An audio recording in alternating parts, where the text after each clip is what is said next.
Jemaat yang terkasih, ibadah kita di hari ini dilandaskan di dalam nama Tuhan yang menciptakan langit dan bumi, yang tidak pernah meninggalkan perbuatan tangannya yang ajaib.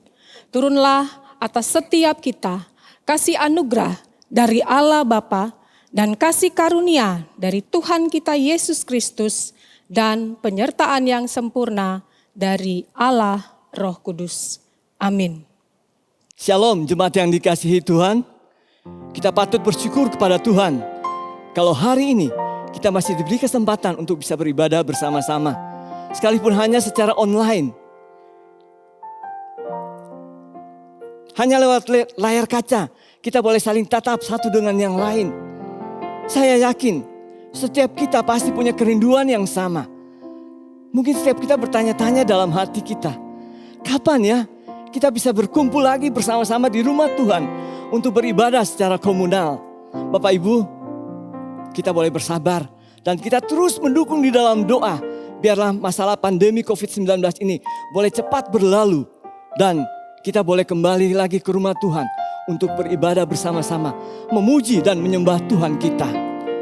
Bapak Ibu yang dikasihi Tuhan, apapun yang menjadi beban pergumulan kita saat ini, mari kita tanggalkan semua itu. Dan dengan segenap hati pikiran kita mau datang memuji dan menyembah Allah kita. Karena Dia adalah Allah kita yang baik, yang begitu mengasihi kita. Dengan segenap hati kita memunaikan pujian syukur dan penyembahan kita kepadanya. Segala puji syukur hanya bagi-Mu Tuhan.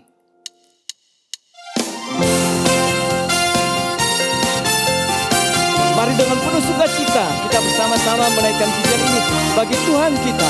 Segala puji syukur hanya bagi-Mu Tuhan. Segala puji syukur hanya bagi-Mu Tuhan. Sebab Kau yang layak dipuja. Kami mau bersorak tinggikan nama-Mu. Haleluya. Soraklah haleluya. Soraklah haleluya. Soraklah haleluya. Haleluya. Haleluya. Soraklah haleluya. Soraklah haleluya. Haleluya. Sekali lagi, segala puji syukur hanya bagi-Mu Tuhan. Segala puji syukur hanya bagi-Mu Tuhan. Sebab Kau yang layak dipuja. Kami mau bersorak, kami mau bersorak, tinggikan nama-Mu. Haleluya. Soraklah haleluya. Soraklah haleluya. Soraklah haleluya.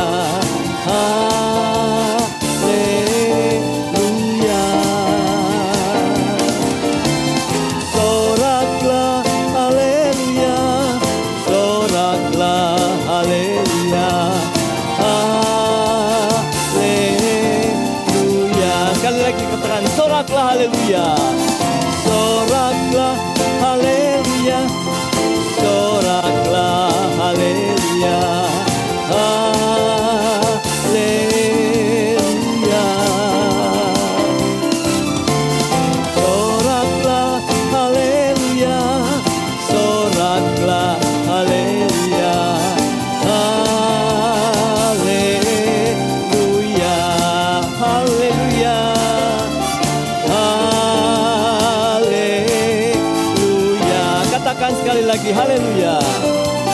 Haleluya.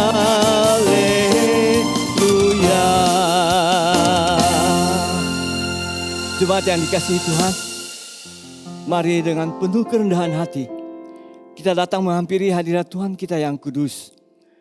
Kita mau mengaku segala dosa dan salah kita di hadapan Tuhan. Sehingga hari ini kita sungguh-sungguh layak untuk datang memuji dan menyembah Dia. Saya memberikan waktu bagi kita sekalian.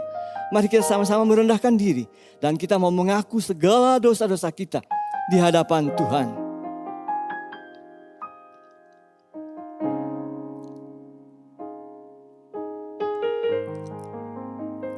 Ya Bapa, kami datang menghampiri hadirat-Mu yang kudus. Kami menyadari ya Bapa, bahwa kami adalah manusia-manusia yang berdosa. Betapa seringnya di dalam kehidupan kami mendukakan hati Tuhan. Baik itu lewat perkataan kami, perbuatan kami, sikap hidup kami. Bapa, saat ini dengan segala kerendahan hati kami datang menyembah Engkau. Kami mohon belas kasihan dan pengampunan Tuhan bagi kami. Ampuni kami ya Bapa. Ampuni kami atas segala pelanggaran kami. Biarlah sucikan kami dengan darah-Mu yang kudus Tuhan. Sehingga di pagi ini kami sungguh-sungguh layak untuk datang menghampiri hadirat-Mu yang kudus. Memuji dan menyembah Engkau. Terima kasih ya Bapa. Terima kasih untuk pengampunan-Mu bagi kami. Dengar doa kami. Demi nama Yesus Tuhan dan Juru Selamat kami yang hidup. Kami sudah berdoa dan bersyukur kepada Allah Bapa yang di sorga. Amin. Silahkan duduk jemaat yang dikasihi Tuhan. Dengarkanlah berita anugerah bagi kita sekalian yang pagi ini terambil dari Mazmur 86 ayat 5 yang berkata demikian. Sebab Engkau ya Tuhan baik dan suka mengampuni dan berlimpah kasih setia-Mu bagi semua orang yang berseru kepadamu. Jemaat yang dikasihi Tuhan, Allah kita adalah Allah yang luar biasa, bukan?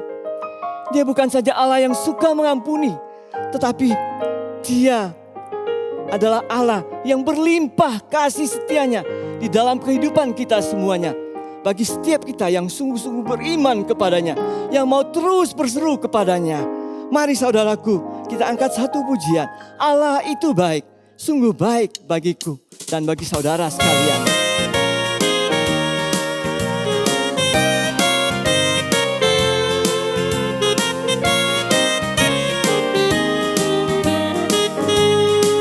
Allah itu baik, Allah itu baik, sungguh baik bagiku. Ditunjukkannya kasih setia-Nya, Dia menyediakan yang ku perlukan,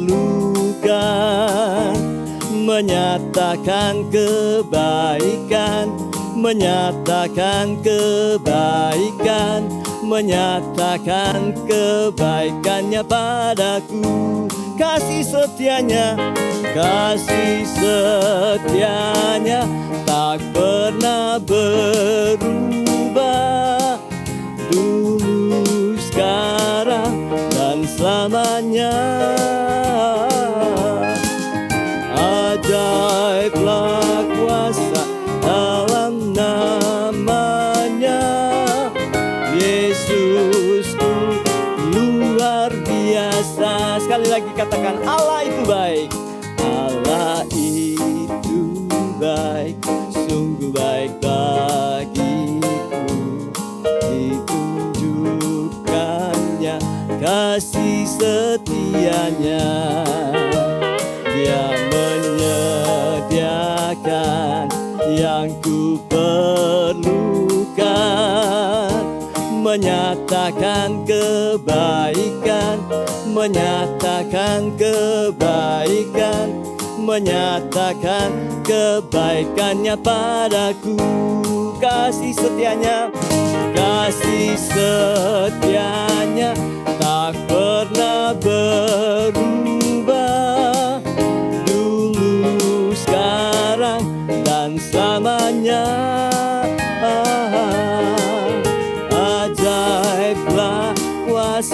dalam namanya. Yesusku luar biasa. Puji Tuhan saudaraku, Allah kita adalah Allah yang baik. Oleh sebab itu mari kita sama-sama menjadikan Dia sebagai satu-satunya sahabat kita yang setia, yang siap menemani kita, memimpin kita dalam seluruh keberadaan kehidupan kita. Ada satu sobatku yang setia.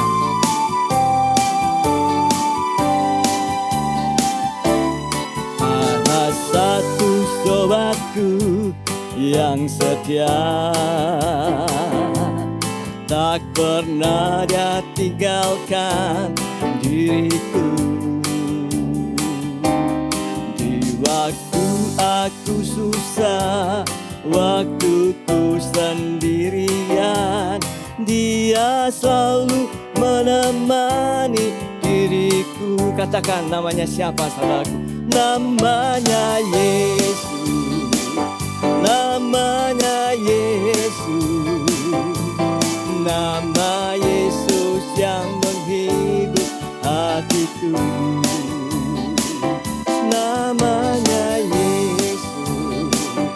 Namanya Yesus. Nama Yesus yang menghibur hatiku. Sekali lagi katakan, ada satu sobatku. Ada satu sobatku yang setia, tak pernah dia tinggalkan diriku. Waktu aku susah, waktu ku sendirian, Dia selalu menemani diriku. Namanya Yesus. Namanya Yesus. Nama Yesus yang menghibur hatiku. Namanya Yesus. Namanya Yesus. Nama Yesus yang menghibur hatiku. Katakan namanya Yesus. Namanya Yesus. Namanya Yesus. Namanya Yesus. Dengan sukacita katakan, nama Yesus yang menghibur hatiku. Sekali lagi katakan namanya Yesus. Namanya Yesus. Namanya Yesus. Nama Yesus yang menghibur hatiku.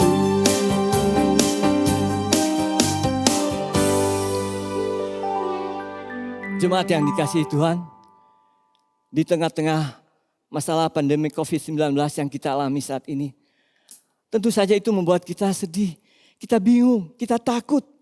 Di samping ada masalah-masalah yang lain, mungkin masalah pekerjaan kita, keuangan kita, masalah sekolah anak-anak kita, dan masih ada lagi banyak masalah yang kita hadapi.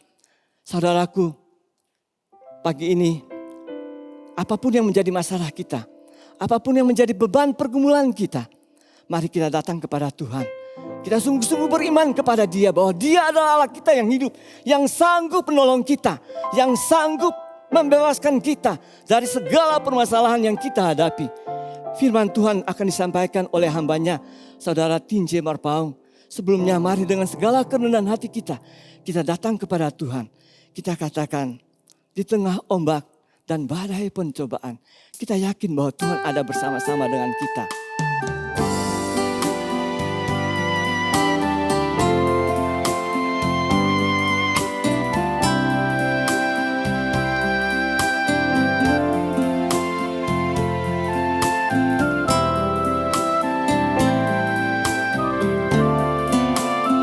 Segenap hati kita menaikkan pujian ini bagi Tuhan.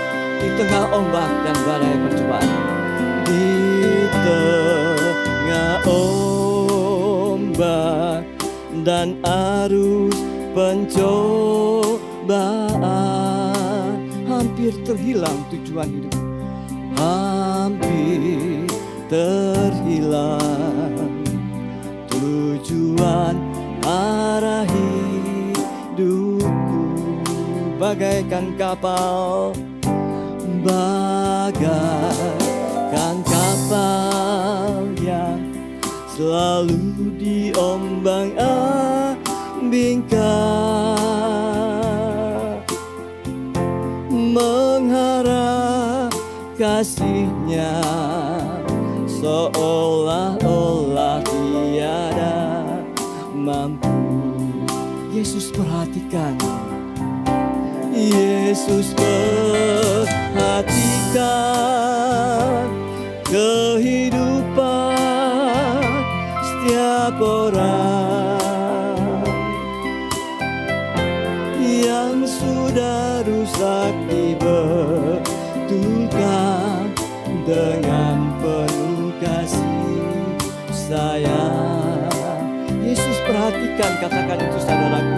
Yesus perhatikan setiap tetesan air mata, tetesan air mata.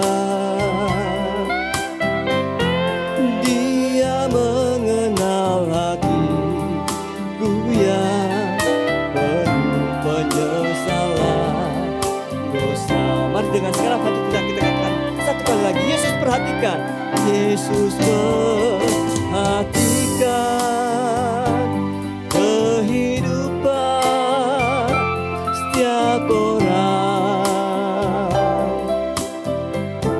yang sudah rusak, dibetulkan dengan penuh kasih sayang. Katakan, Yesus perhatikan saudaraku. Yesus setiap tetesan air mata kita yang jatuh, setiap tetesan air mata, Dia mengenal hatiku yang penuh penyesalan dosa.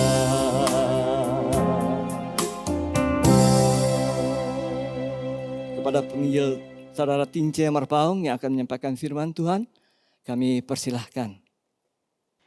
Jemaat yang terkasih, senang kembali kita bisa bertemu di dalam ibadah di hari Minggu tanggal 12 Juli ini. Kita akan mendengarkan kebenaran firman Tuhan. Mari sebelumnya kita naikkan doa di hadapan Tuhan. Mari kita berdoa. Bapa kami yang di surga, kami mengucap syukur ya Tuhan, untuk kasih setia Tuhan, kami boleh beribadah bersama-sama Tuhan sekalipun tempat memisahkan kami. Tetapi hati kami Tuhan sama-sama tertuju kepada Engkau. Tuhan, kami akan mendengarkan kebenaran firman Tuhan, penuhi kami dengan kuasa Roh Kudus-Mu. Kami rindu ya Tuhan, Engkau yang membuat kami mengerti akan kebenaran firman yang dinyatakan, dan kami masing-masing Tuhan memiliki komitmen untuk menjadi orang-orang yang sungguh-sungguh Tuhan mengenal siapa Tuhan yang kami sembah. Hamba-Mu yang akan memberitakan kebenaran firman, Tuhan saja yang berbicara. Terima kasih ya Bapa, kami serahkan waktu pemberitaan firman ini ke dalam tangan-Mu. Di dalam nama Tuhan Yesus kami berdoa, kami mengucap syukur. Amin. Ya jemaat yang terkasih, seperti tema yang diberikan pada hari ini, itu temanya adalah Rethinking Justification. Artinya memikirkan kembali tentang doktrin justifikasi atau pembenaran. Kita akan membaca kebenaran firman Tuhan dari Galatia pasal yang kedua, ayat yang ke-11 sampai ayat yang ke-17. Saya akan membacakannya bagi kita semua. Di sini LAI memberikan judul Paulus bertentangan dengan Petrus. Tetapi waktu Kefas datang ke Antiokhia, aku berterang-terang menentangnya sebab ia salah. Karena sebelum beberapa orang dari kalangan Yakobus datang, ia makan sehidangan dengan saudara-saudara yang tidak bersunat. Tetapi setelah mereka datang, ia mengundurkan diri dan menjauhi mereka karena takut akan saudara-saudara yang bersunat. Dan orang-orang Yahudi yang lain pun turut berlaku munafik dengan dia. Sehingga Barnabas sendiri turut terseret oleh kemunafikan mereka. Tetapi waktu kulihat bahwa kelakuan mereka itu tidak sesuai dengan kebenaran Injil, aku berkata kepada Kefas di hadapan mereka semua, Jika engkau seorang Yahudi hidup secara kafir dan bukan secara Yahudi, bagaimanakah engkau dapat memaksa saudara-saudara yang tidak bersudat untuk hidup secara Yahudi? Menurut kelahiran, kami adalah orang Yahudi dan bukan orang berdosa dari bangsa-bangsa lain. Kamu tahu bahwa tidak seorang pun yang dibenarkan oleh karena melakukan hukum Taurat, tetapi hanya oleh karena iman dalam Kristus Yesus. Sebab itu kami pun telah percaya kepada Kristus Yesus, supaya kami dibenarkan oleh karena iman dalam Kristus dan bukan oleh karena melakukan hukum Taurat. Sebab tidak ada seorang pun yang dibenarkan oleh karena melakukan hukum Taurat. Tetapi jika kami sendiri, sementara kami berusaha untuk dibenarkan dalam Kristus, ternyata adalah orang-orang berdosa. Apakah hal itu berarti bahwa Kristus adalah pelayan dosa? Sekali-kali tidak. Ya, sampai demikian kebenaran firman Tuhan. Berbahagialah setiap kita yang mendengarkan dan melakukan apa yang Tuhan perintahkan. Ya, jemaat yang terkasih, mungkin kita semua tidak asing dengan satu lembaga yang namanya lembaga pengadilan.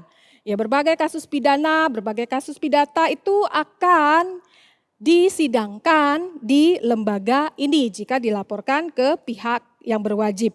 Nah, seorang yang memimpin jalannya persidangan itu adalah seorang hakim. Dan seorang hakimlah yang akan memberikan keputusan akhir. Apakah nanti orang yang dituntut atau terdakwa ini akan dihukum atau dibebaskan. Nah, tetapi sebelum hakim memutuskan, tentu saja hakim itu akan menerima keterangan dari para saksi, kemudian menyelidiki setiap bukti-bukti yang berkaitan dengan kasus yang disidangkan. Nah, tapi mungkin kita pernah mendengar satu atau beberapa kasus di mana seorang hakim bisa membebaskan seorang terdakwa pembunuhan. Ya. Nah, seorang hakim itu ada beberapa kasus membenarkan tindakan pembunuhan yang dilakukan oleh seorang terdakwa atau mungkin tindakan aniaya yang dilakukan oleh seorang terdakwa. Nah, mungkin kita heran, loh kok bisa? Dia sudah membunuh atau dia sudah menganiaya, kenapa dia dibebaskan? Kenapa dia dibenarkan oleh si hakim itu?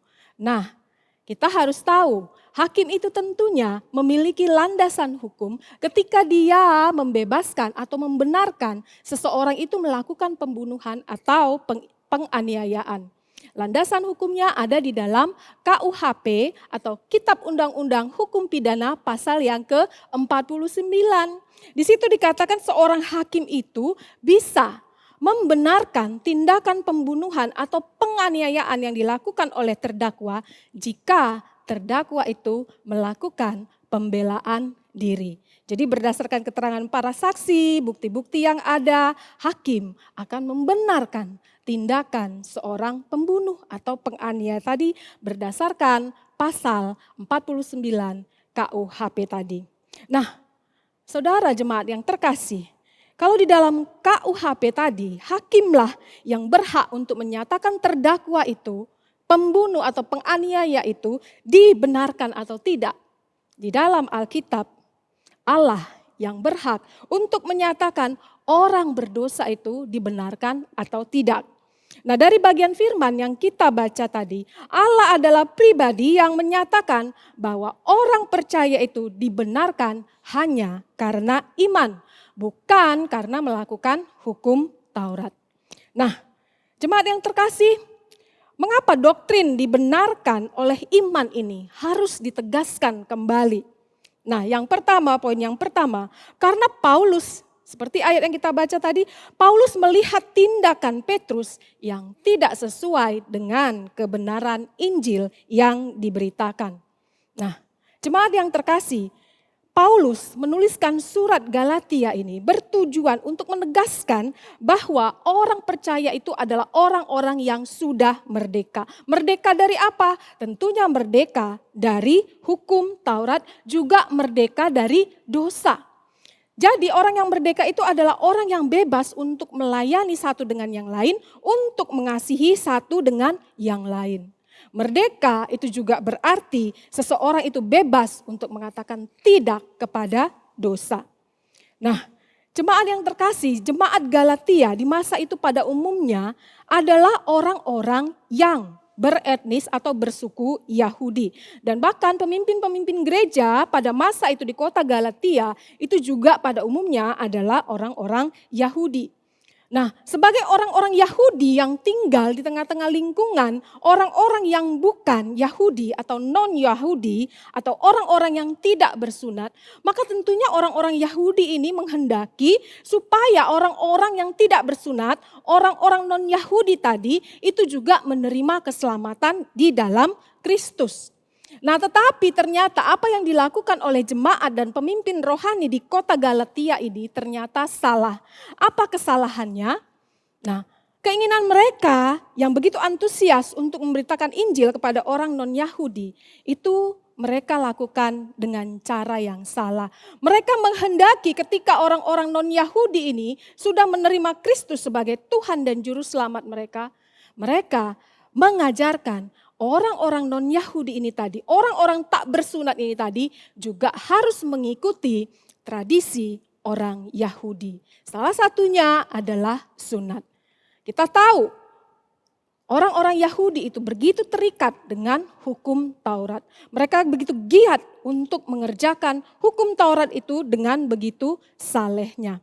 Nah, kalau gereja-gereja di Galatia sudah melakukan apa yang salah, ketika mereka memberitakan Injil kepada orang-orang non-Yahudi itu, mereka harus ikut hukum Yahudi, bahkan mereka harus bersunat. Nah, dari firman yang kita baca tadi, ternyata Paulus juga menemukan kesalahan dari Petrus ketika dia berhubungan dengan orang-orang non-Yahudi atau orang-orang yang tidak bersunat. Nah, di situ dikatakan Paulus secara terang-terangan menyatakan kesalahan dari Petrus. Ya, Paulus di situ menegur kesalahan Petrus. Karena apa? Karena kalau kita melihat apa yang dilakukan oleh Petrus itu bertentangan dengan kebenaran Injil. Paulus sekali lagi hendak menyatakan bahwasanya orang percaya itu hanya dibenarkan oleh iman, bukan karena melakukan hukum Taurat. Di sini Paulus telah mengkritik seorang rasul, sahabatnya sendiri, yaitu Petrus. Petrus telah melakukan apa yang salah. Sebelum golongan Yakobus datang, Yakobus kita tahu memberitakan Injil itu kepada orang-orang Yahudi sama dengan Petrus. Tetapi Paulus memberitakan Injil dikhususkan Tuhan untuk orang-orang non-Yahudi. Nah, jadi katanya di sini sebelum kalangan dari Yakobus itu datang, sebelumnya itu Petrus itu makan bersama-sama satu hidangan katanya dengan orang-orang tak bersunat, dengan orang-orang non-Yahudi. Tetapi ketika kalangan dari Yakobus datang, Petrus langsung perlahan-lahan menarik diri dari relasinya dengan orang-orang non-Yahudi, orang-orang yang tidak bersunat ini. Nah, kalau Paulus menilai, di sini Paulus berkata, kalau kamu sudah melakukan hal yang munafik. Kenapa? Karena kamu dengan berbuat demikian, kamu akan memberikan kesan, kamu akan memberikan tanda, kalau kamu menarik diri dari orang non-Yahudi itu, berarti keselamatan yang mereka terima di dalam Kristus, itu belum sungguh-sungguh memurnikan mereka, belum sungguh-sungguh mentahirkan mereka dari dosa. Kenapa? Karena kesan yang kamu perbuat itu berarti kamu mengatakan orang non-Yahudi, orang tak bersunat itu masih najis di hadapan Tuhan. Nah, selanjutnya kalau kita melihat apa yang diajarkan oleh firman Tuhan. Firman Tuhan di dalam Galatia 3 ayat yang ke-28 di situ dikatakan, baik orang tak bersunat, baik orang Yunani, baik orang Yahudi, itu semuanya satu di dalam Tuhan. Kita semua ini orang yang percaya berbagai suku apapun, itu disebut sebagai anak-anak Allah. Dan pada akhirnya kalau kita melihat, kita membaca di Kisah Para Rasul, pasal yang ke-10 ayat yang ke-28, di situ Petrus menyadari kesalahannya. Dan bahkan konflik antara Paulus dengan Petrus ini juga akhirnya bisa diselesaikan di Yerusalem. Kalau kita melihat di Kisah Para Rasul 10 ayat yang ke-28, Petrus dengan imannya dia mengatakan bahwa Allah telah menunjukkan kepadanya bahwasanya orang-orang non-Yahudi itu bukanlah orang yang najis. Tetapi mereka yang percaya itu adalah orang-orang yang sudah disucikan, orang-orang yang sudah ditahirkan. Nah, selanjutnya yang kedua, mengapa doktrin dibenarkan oleh iman ini harus ditegaskan kembali? Yang kedua itu tentu karena firman Allah di dalam Alkitab menyatakan bahwasanya orang berdosa itu dibenarkan hanya oleh iman, bukan karena perbuatan. Nah, jemaat yang terkasih, sebenarnya justifikasi atau pembenaran itu, apa sebenarnya justifikasi itu? Nah, kalau kita melihat Wayne Grudem itu mengatakan justification atau dalam bahasa Yunani itu dikaio atau justify, itu berarti tindakan spontan Allah yang menyatakan, yang membuat Allah menyatakan bahwa yang pertama, orang berdosa itu sudah diampuni dosanya. Dan pembenaran yang telah dilakukan Kristus di kayu salib itu menjadi milik orang-orang yang berdosa.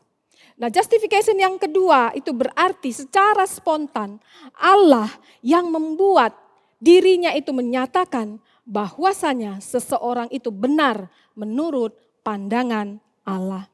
Nah, jadi kalau tadi di awal seorang hakim bisa menyatakan seseorang itu benar melakukan pembunuhan, dalam Alkitab Allah secara hukum berhak untuk menyatakan seseorang itu dibenarkan. Jadi justifikasi itu merupakan suatu pernyataan hukum dari Allah. Dan kalau khotbah minggu yang lalu itu tentang keselamatan, justification hari ini itu merupakan salah satu aspek dari keselamatan. Nah, jadi siapa saja yang dibenarkan, yang dijustifikasi oleh Allah? Nah, Roma 8 ayat 30 itu berkata, mereka yang dipanggilnya, mereka juga dibenarkannya. Kemudian kalau kita baca dari Roma 3 ayat 26 berkata, Allah yang membenarkan orang yang percaya kepada Kristus. Kemudian dalam Yohanes pasal 6 ayat 65 dan Efesus pasal yang kedua ayat yang ke-8 di situ dikatakan, karena kasih karunia, iman itu diberikan kepada kita hanya karena kasih karunia dari Allah Bapa.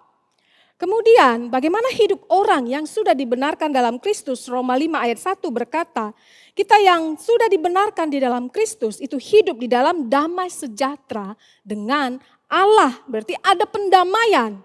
Kita yang sudah berdosa diperdamaikan dengan Allah karena Yesus Kristus. Dan kemudian Roma 3 ayat 28 berkata, manusia itu dibenarkan hanya karena iman, bukan karena melakukan hukum Taurat.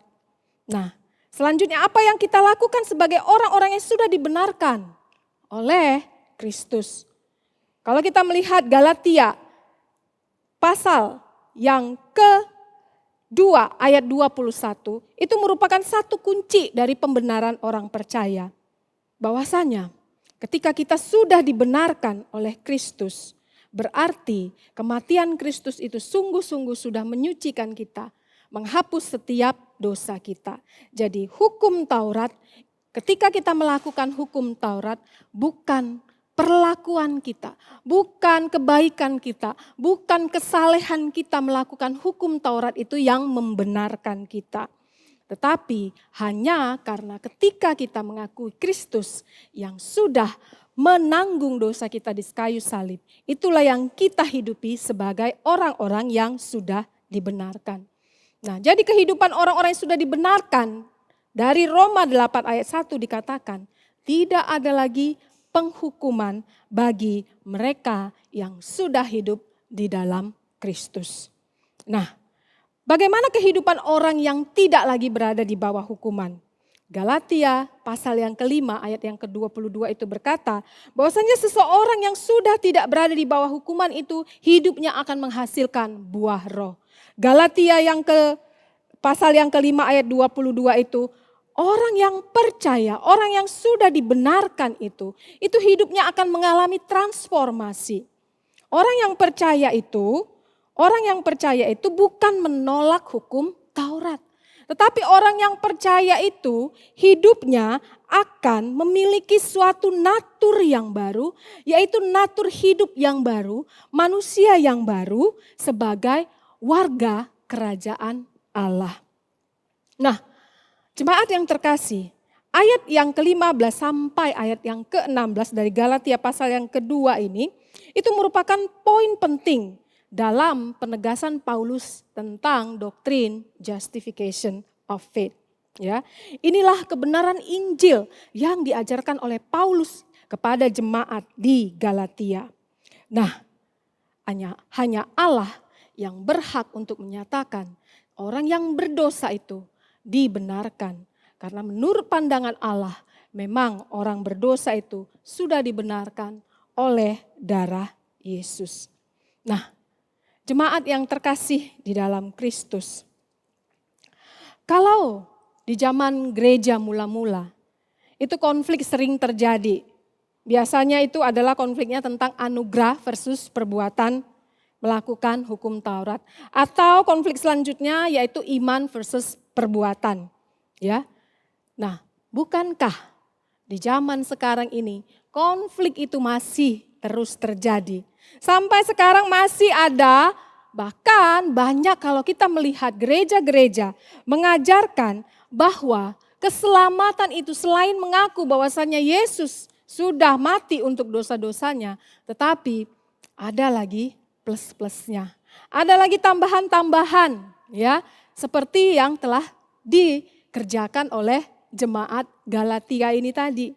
Ya, salah satu contohnya, ada gereja yang mengajarkan, ya, kita itu selamat di dalam Kristus. Tapi plus, kamu harus bisa bahasa roh, kamu harus ikut baptis selam, atau kamu harus begini-begini dan yang lain-lain. Nah, jemaat yang terkasih, bagi kita pengajaran tentang justifikasi ini harus ditegaskan kembali. Karena apa?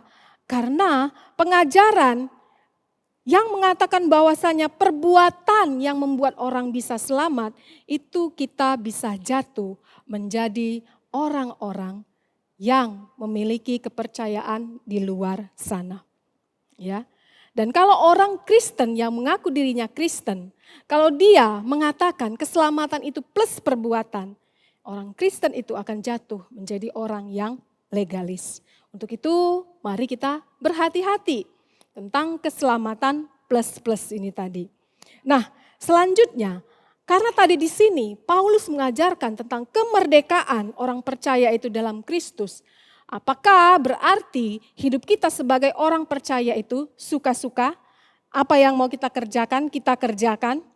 Suka-suka kita apakah itu mau dikatakan dosa atau tidak? Toh Tuhan Yesus kan sudah mati di kayu salib.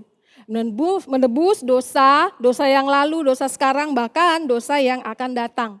Ya udah, kita kan sudah jadi warga kerajaan Allah. Kalau gitu, hidup kita ya suka-suka. Karena Yesus sudah mati menanggung dosa kita.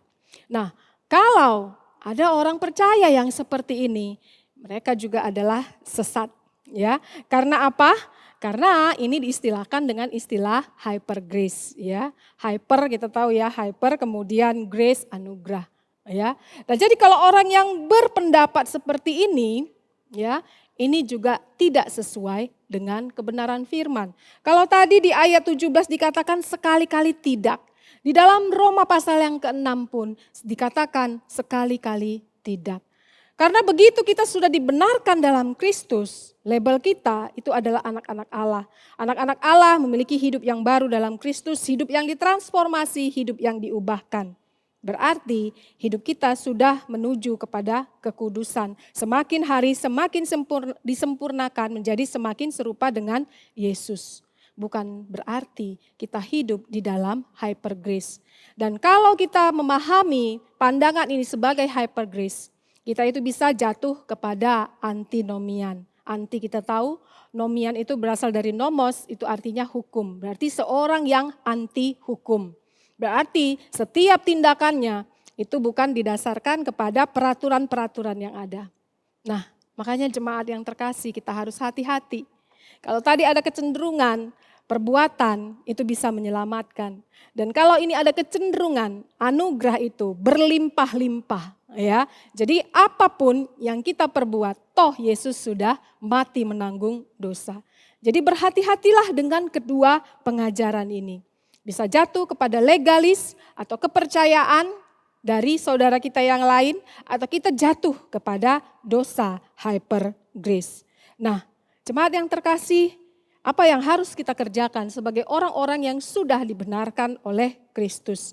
Mari kita cermati setiap pengajaran yang kita dengar, baik di gereja kita maupun di gereja lain. Apalagi sekarang sudah dilakukan ibadah-ibadah online, kita bisa bebas untuk menemukan berbagai macam pengajaran. Tapi sebagai orang yang sudah dibenarkan oleh Kristus, kita harus mengenal doktrin justifikasi ini.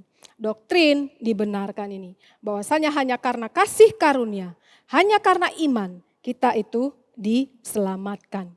Jadi kalau kita ada mendengar pengajaran-pengajaran tentang justifikasi yang tidak sesuai dengan kebenaran Injil ini tadi, maka sebagai orang percaya kita harus bisa memberikan argumen, bahkan kita bisa mengarahkan apa sebenarnya pengajaran yang sesuai dengan kebenaran Injil. Untuk itu mari kita kenali pengajaran kita yang benar terlebih dahulu. Baru selanjutnya kita bisa mengenal pengajaran yang tidak sesuai dengan kebenaran Injil.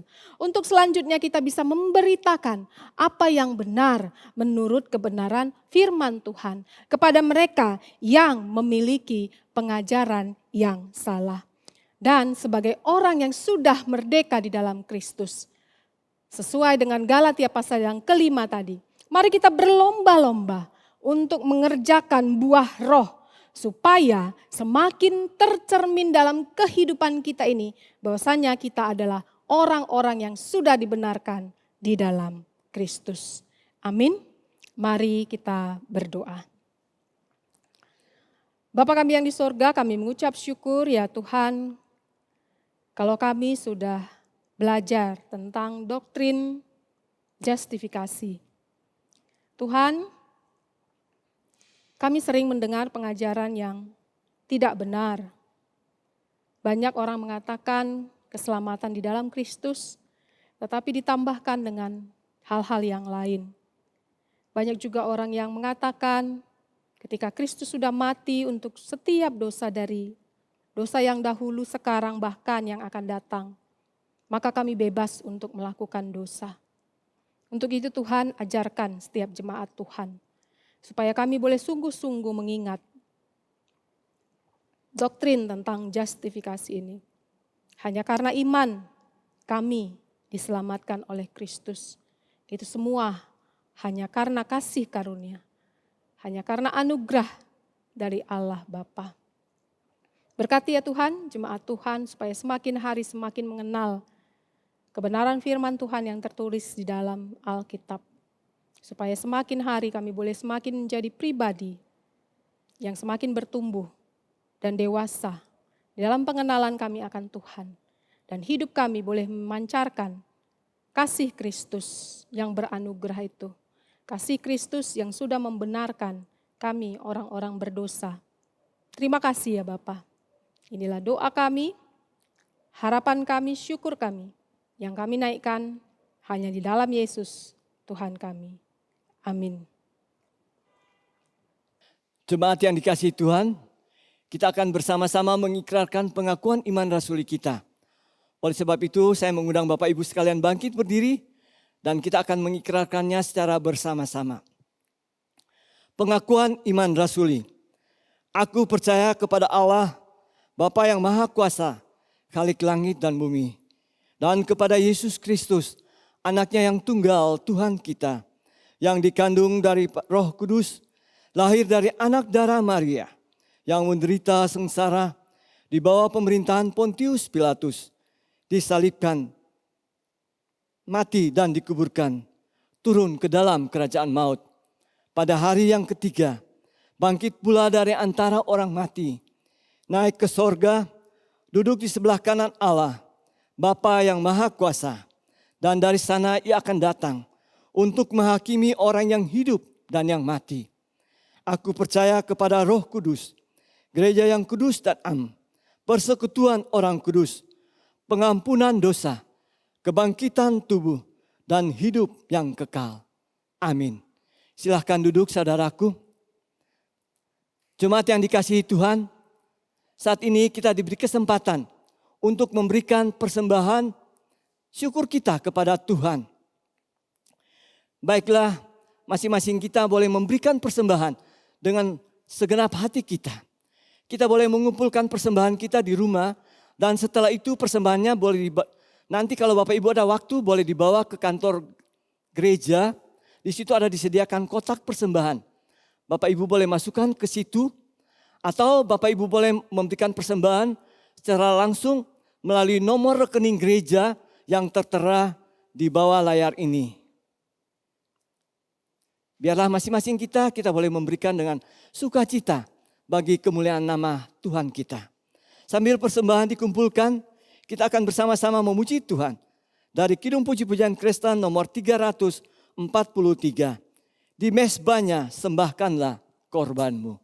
Kita akan menyanyikan ayat yang pertama dan kedua saja.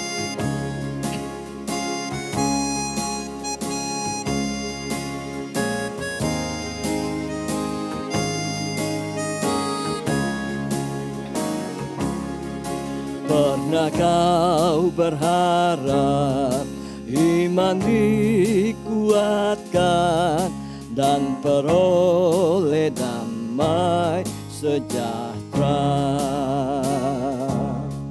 Jiwamu tak tenang, tak dapat berkatnya sampai kau sembahkan dirimu. Di mezbahnya sembahkanlah korban hidup, garohnya kuasai hatimu.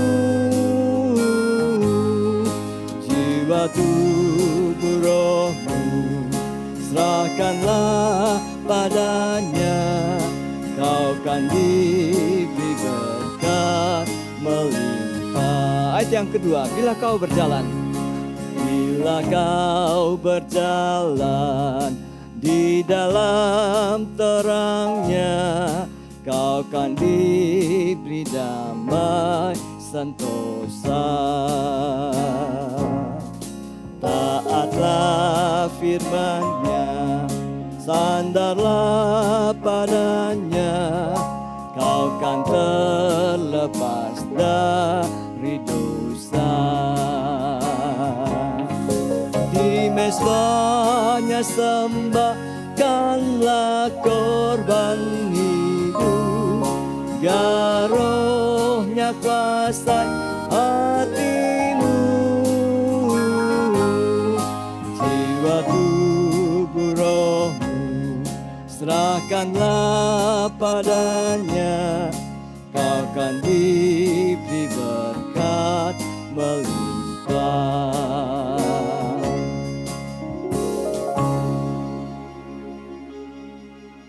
Jemaat terkasih, kita akan menaikkan doa untuk persembahan yang sudah kita berikan. Selanjutnya kita juga akan menaikkan doa syafaat kita di hadapan Tuhan.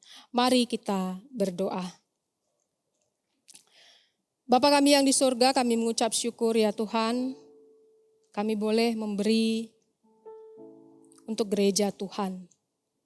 Tuhan, kami sadar berkat yang sudah Tuhan berikan kepada setiap kami, itu adalah titipan dari Tuhan.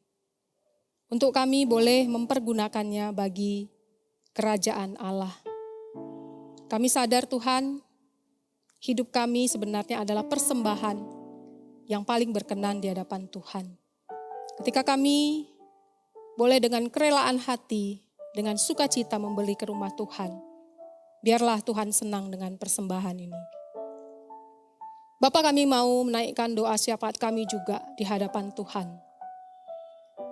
Kami rindu Tuhan, Engkau yang memberkati jemaat Tuhan. Apapun keadaan mereka saat ini Tuhan, kami rindu mereka boleh tetap mengucap syukur di hadapan Tuhan di tengah wabah pandemi corona ini Tuhan. Ketika mereka dalam keadaan sakit, Tuhan jamah mereka dengan belas kasih-Mu. Sembuhkanlah mereka. Berikan mereka orang-orang yang mengasihi, memperhatikan mereka ya Tuhan. Dan mereka boleh tetap mengucap syukur di hadapan Tuhan. Tuhan, Kau juga yang memberkati pekerjaan usaha jemaat Tuhan di tengah-tengah wabah ini Tuhan. Kami tahu banyak orang yang mengalami penurunan, bahkan kekurangan ya Tuhan dalam penghasilan mereka. Tuhan, Kau yang membukakan tingkap-tingkap berkat bagi jemaat Tuhan. Biarlah mereka Tuhan, Engkau ajari dengan hikmat, dengan bijaksana, untuk membuka peluang usaha yang baru, bahkan untuk meneruskan usaha yang sudah Tuhan percayakan selama ini. Tuhan, kami juga berdoa untuk keluarga kami dimanapun berada. Tuhan juga yang menjagai mereka, melindungi mereka dari paparan virus corona. Tuhan, kami rindu dimanapun kami berada, kami boleh semakin bertumbuh, semakin mengenal siapa Tuhan yang kami sembah, dan komunitas yang ada dalam kehidupan kami dimanapun kami berada, itu boleh membuat kami semakin mendekat kepada Tuhan. Tuhan, kami juga berdoa untuk pelayanan di gereja kami, untuk setiap komisi, KU, doa pagi, doa malam, sapaan pastoral yang sudah dikerjakan, bahkan yang akan dikerjakan ke depannya. Tuhan yang pimpin supaya ini boleh menjadi berkat bagi jemaat Tuhan. Untuk mereka dikuatkan, diteguhkan dalam iman percaya mereka. Jangan Kau biarkan mereka lemah di dalam iman dan berputus asa, kecewa. Tapi biarlah mereka boleh melihat berkat-berkat Tuhan di waktu yang lalu. Sehingga ungkapan syukur itu terus mengalir dalam kehidupan jemaat Tuhan. Tuhan, kami berdoa untuk setiap hamba Tuhan majelis yang melayani. Biarlah kami boleh mempersiapkan diri sebaik-baiknya dengan penuh rasa hormat dan takut akan Tuhan. Hidup kami itu adalah cermin siapa kami di hadapan Tuhan. Tuhan, kami rindu Engkau yang berkati Kota Ambon. Engkau yang berkati pemerintahan Kota Ambon ini. Untuk PSBB yang dilakukan itu boleh menjadi satu kesempatan di mana rakyat penduduk Kota Ambon ini semakin menyadari akan arti penting mengendalikan diri, akan arti penting kesehatan. Berkati ya Tuhan, supaya ada koordinasi yang baik antara pemerintah dengan lembaga-lembaga lain untuk menangani wabah COVID-19 di Kota Ambon ini. Kami juga berdoa untuk pemerintahan Indonesia Tuhan, Bapak Presiden Jokowi beserta dengan jajarannya, bahkan lembaga lain juga Tuhan berkati dengan hikmat bijaksana. Berkoordinasi dengan baik untuk menuntaskan wabah ini ya Tuhan, hari demi hari. Tuhan, Kau juga yang memberkati sekolah gereja, sekolah Kalam Kudus Ambon. Kami rindu ya Tuhan, Kau yang berkati para orang tua yang mungkin saat ini kewalahan untuk mendidik anak-anak mereka di rumah. Biarlah Tuhan Kau yang memampukan mereka. Biarlah ini mereka anggap sebagai satu kesempatan di mana mereka boleh lebih dekat dengan anak-anak mereka, mendidik mereka. Bukan saja tentang pengetahuan, tapi juga tentang kebenaran firman. Berkati ya Tuhan supaya tahun ajaran yang baru nanti itu boleh berjalan dengan baik. Berkati setiap pengurus supaya boleh sehati sepikir dalam Tuhan. Terima kasih ya Bapa. Kami mau serahkan sepenuhnya ya Tuhan, kehidupan jemaat Tuhan ke dalam tangan Tuhan. Biarlah ya Tuhan senantiasa mereka boleh menaikkan doa mereka untuk setiap pergumulan yang mereka hadapi satu persatu. Dan Tuhanlah yang menyendengkan telinga Tuhan untuk setiap seruan doa mereka minta tolong. Dan Tuhanlah yang menjawab seturut waktu dan kehendak Tuhan. Terima kasih ya Bapa. Di dalam nama Tuhan Yesus kami berdoa, kami mengucap syukur. Amin. Jemaat yang terkasih, mari kita bangkit berdiri. Kita akan mengakhiri ibadah kita. Kita akan menyanyikan doksologi, selanjutnya doa berkat akan disampaikan. Mari sama-sama kita menaikkan doksologi.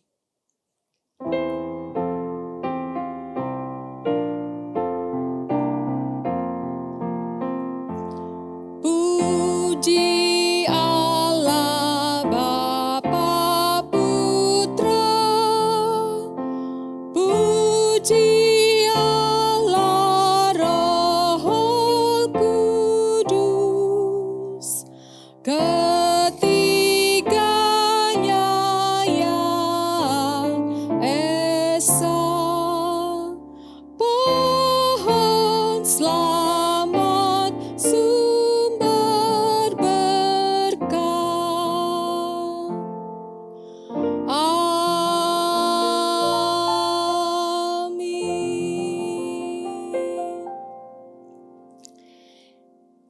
Jemaat yang terkasih, terimalah berkat dari Allah, Bapa, Putra, dan Roh Kudus. Tuhan memberkati kita dan melindungi kita. Tuhan menyinari kita dengan wajah-Nya dan memberi kita kasih karunia. Tuhan menghadapkan wajah-Nya kepada kita dan memberi kita damai sejahtera. Amin.